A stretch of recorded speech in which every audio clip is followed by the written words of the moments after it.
Halo kawan-kawan semua, izinkan saya Ilham Gusti Wijayanto, perwakilan kelompok 3 dan 4 untuk menyampaikan tugas terkait adaptability, yang dimana kami mengangkat adaptasi kehidupan siswa menjadi mahasiswa. Berikut adalah anggota kelompok 3 dan 4. Definisi siswa dan mahasiswa. Secara etimologis, kata mahasiswa merupakan gabungan dari dua kata, yaitu maha dan siswa. Maha yang berarti pihak yang paling besar, dan siswa merupakan orang yang belajar pada tingkat pendidikan sekolah dasar hingga sekolah menengah atas. Jadi, arti mahasiswa adalah seorang yang sedang belajar di perguruan tinggi, dan mahasiswa dianggap dewasa dan memiliki tanggung jawab yang lebih besar. Maka dari itu, mahasiswa baru diharapkan untuk mengubah kebiasaan lama saat menjadi siswa dan mampu beradaptasi dengan dunia perkuliahan. Adapun perbedaan karakteristik siswa dan mahasiswa. Yang pertama, berkaitan dengan sistem belajar. Saat menjadi seorang siswa, guru lebih berperan dalam proses pembelajaran. Sedangkan dalam dunia perkuliahan, mahasiswa dituntut untuk bersikap lebih aktif mencari tahu di luar teori yang telah diberikan dosen. Dosen hanya memberikan kurang lebih 40% materi, dan 60% sisanya adalah kemandirian mahasiswa. Yang kedua, berkaitan dengan jadwal pelajaran. Jadwal pelajaran ketika menjadi siswa sudah dibuatkan oleh sekolah. Berbeda dengan kehidupan kuliah, mahasiswa bebas mengatur jadwal kuliah.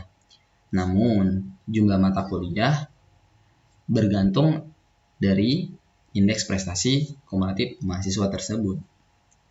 Yang ketiga, berkaitan dengan gaya hidup.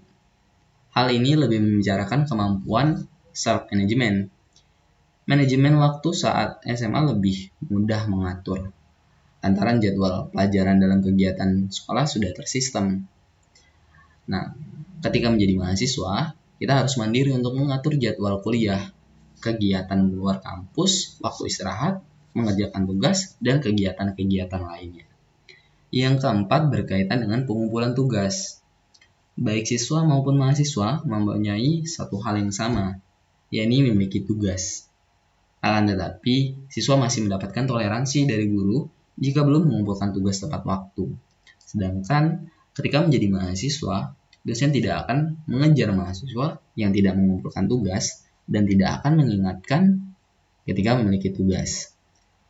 Yang terakhir, berkaitan dengan kesadaran diri. Mahasiswa harus memiliki kesadaran diri yang tinggi, berpikir kritis, kreatif, berkolaborasi, dan punya rasa keingintahuan yang tinggi.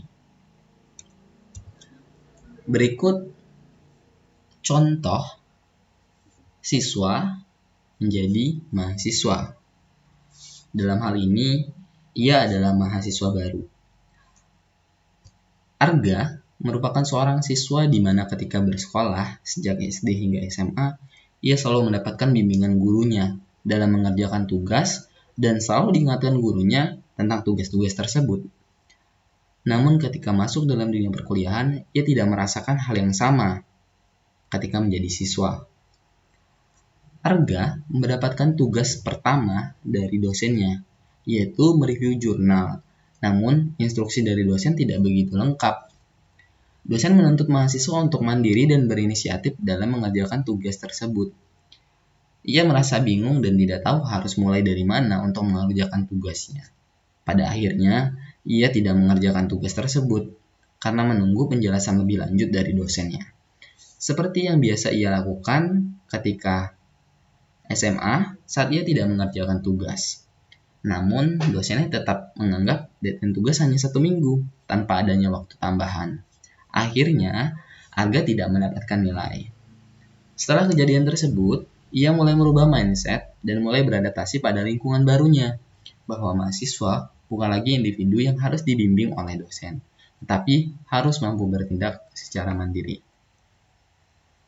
Berdasarkan kasus tersebut, Arga beradaptasi dengan kehidupan kampusnya untuk menjadi lebih baik dan mampu untuk menyelesaikan perkuliahannya. Berikut saran untuk Arga sebagai mahasiswa baru. Yang pertama, sebaiknya Arga menerima perubahan dari peralihan siswa menjadi mahasiswa, karena sikap dan usahanya menentukan segalanya. Yang kedua, manajemen waktu yang baik. Dengan kebebasan memilih mata kuliah, kita juga memiliki kebebasan dalam hal memilih waktu kelas sesuai dengan mata kuliahnya. Maka maksimalkan untuk hadir dan mengikuti perkuliahan tersebut. Yang ketiga, mengumpulkan tugas sesuai deadline. Yang keempat, sebaiknya Arga tidak enggan untuk meminta bantuan kepada teman kelasnya agar kedepannya ketidakpahaman tersebut bisa diatasi. Yang kelima, Arga harus mengembangkan mindset-nya dari fixed mindset saat menjadi siswa menjadi grow mindset agar perubahan menjadi mahasiswa dapat diterima dengan sikap positif. Yang terakhir, mencari tahu materi perkuliahan sebelum kelas dimulai. Dengan begitu, kita dapat mempertanyakan hal-hal yang kita ingin tahu lebih lanjut, tidak hanya menerima materi yang disampaikan oleh dosen. Berikut adalah contoh adaptability dari kelompok 3 dan 4. Terima kasih.